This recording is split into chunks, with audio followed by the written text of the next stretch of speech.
सम्राट अशोक अमर रहे। बाबा साहेब अमर रहे।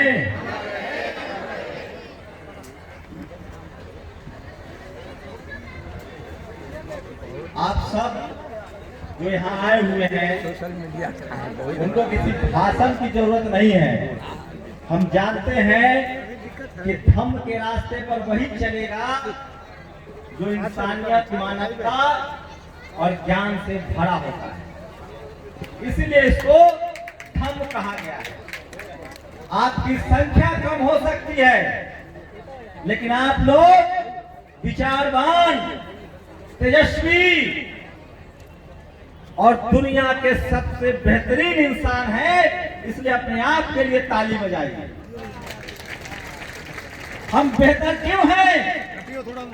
दुनिया में सबसे पहला विश्व गुरु कोई हुआ तो वो तथागत बुद्ध हुए, भगवान बुद्ध हुए, जो 2500 साल पहले जिन्होंने कैसे जीना है, कैसे उचित जीवन जिया जाता है, कैसे आपका जीवन होना चाहिए, जीवन का लक्ष्य क्या है, मानव धरती पर क्यों आया है और कैसे आपको जीव जंतु मानव प्रकृति को बचाना है, ये पहला ज्ञान दुनिया में किसी ने दिया तो वो तथागत बुद्ध ने दिया, भगवान बुद्ध ने दिया, और इसलिए उनको विश्व गुरु कहा जाता है। उसके बाद आज सम्राट अशोक की जयंती है। उनको क्यों महान माना गया?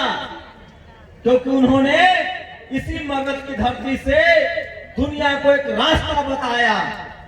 वो रास्ता क्या था कि जो बुद्ध का रास्ता है वही दुनिया में कल्याण का रास्ता है। सम्राट अशोक ने जो सिकंदर, लोग कहते हैं ना कि जो जीता वो सिकंदर, वो झूठ है। जो जीता वो सम्राट अशोक। सम्राट अशोक के दौर में, उससे पहले घनानंद के दौर में जब नंद वंश था, जब मौर्य वंश था, तो सिकंदर सिंधु नदी नहीं पार कर पाया। और उस समय जब मौर्य वंश के शासक जब मौका मिला, जो सिकंदर हमला करना चाहता था, उनके पोते को, सम्राट अशोक को जब मौका मिला तो उसी यूनान में उन्होंने दवाइयां भिजवाई।